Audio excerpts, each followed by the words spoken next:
خوش آمدید جناب قبلہ مفتی سہیل حمدردی صاحب ہمارے ساتھ ہیں. دامن وقت میں گنجائش کم ہے, ہر سیگمنٹ ظاہر اس کے حساب سے ہے.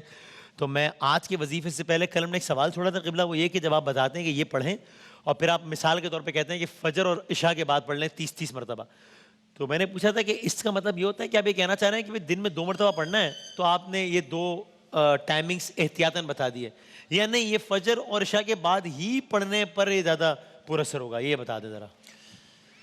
بسم اللہ الرحمن الرحیم صلی اللہ علیہ وآلہ واصحابہ وبارک وسلم. بڑا ہی اہم کوسچن ہے.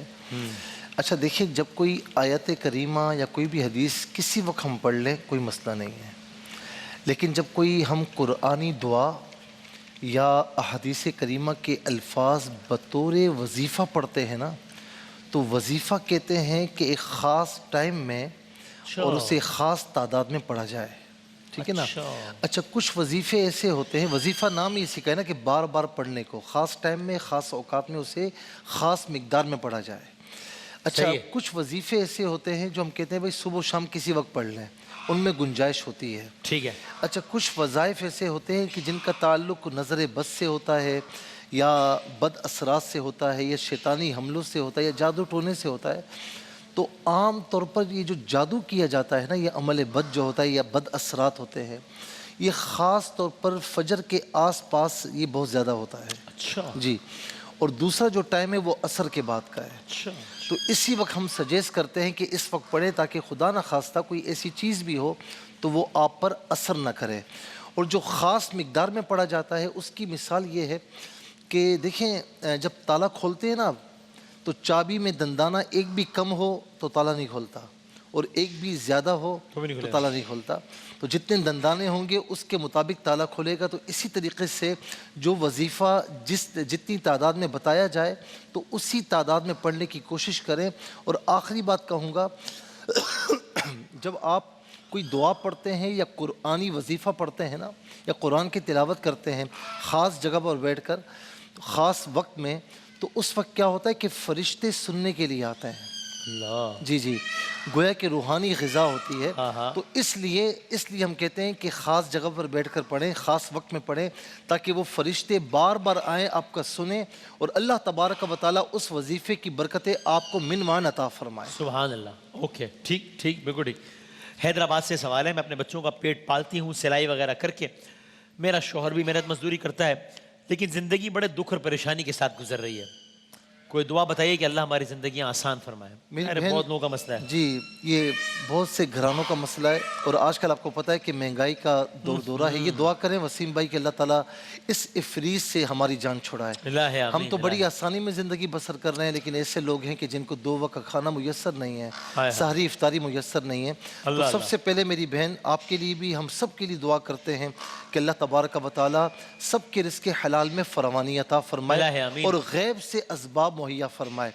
لیکن آپ بالکل بھی پریشان نہ ہوں کہ اللہ رب العالمین نے آپ کو ساری جو آسائشات دی ہیں, آپ کو ساری نعمتیں دی ہیں.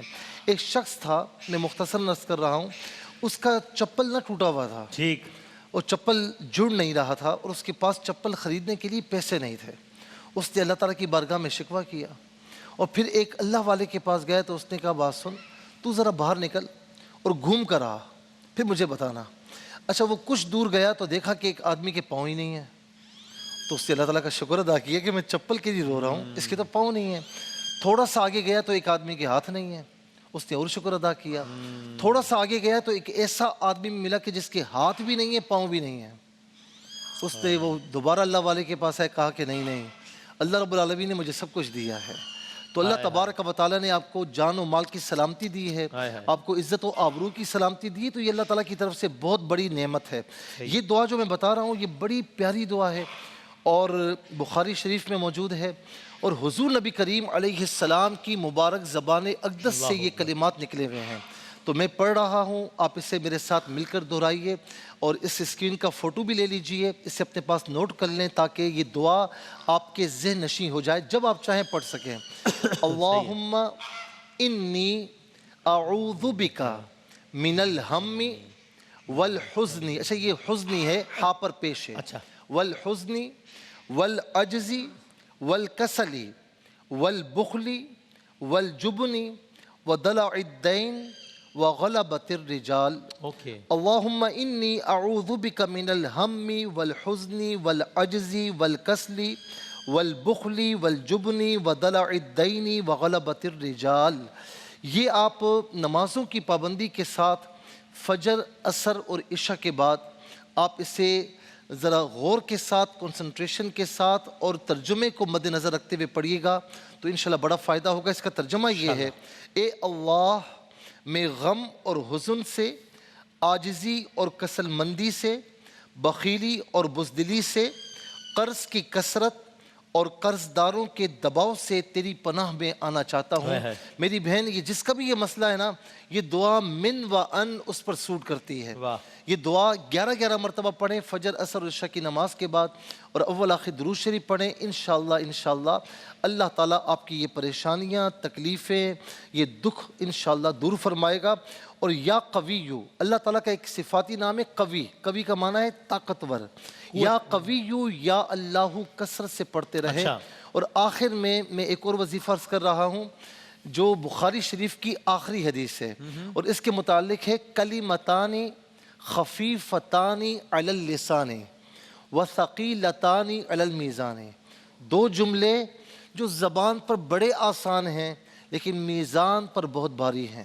آقا علیہ السلام کی بارگاہ میں ایک صحابی آئے، عرض کی: یا رسول اللہ، مال کی بہت کمی ہے. آقا علیہ السلام نے یہ پڑھنے کے لیے دیا. کچھ عرصے کے بعد اتنا مال ہوا کہ سنبھالا نہیں جا رہا تھا. وہ کیا ہے؟ سبحان اللہ و بحمدہ سبحان اللہ العظیم. کہ سبحان اللہ، اللہ کی پاکی ہے، و بحمدہ، اسی کی حمد ہے، سبحان اللہ، اللہ کی پاکی ہے، العظیم، وہ بے حد بڑا ہے. تو یہ فجر کی نماز کے بعد 101 مرتبہ پڑھیں اول آخر 3 بار درود شریف کے ساتھ. اللہ تعالیٰ انشاءاللہ میرے آقا علیہ السلام کے صدقے میں آپ کو مال حلال میں فراوانی عطا فرمائے گا. جن کا یہ مسئلہ ہے وہ یہ پڑھ سکتے ہیں. کیا کہنا، جزاک اللہ، بہت نوازش، بہت نوازش. قبلہ مفتی سلیم جدی صاحب، وقفے کے بعد ہمارا نعتیہ مقابلہ ہے انشاءاللہ.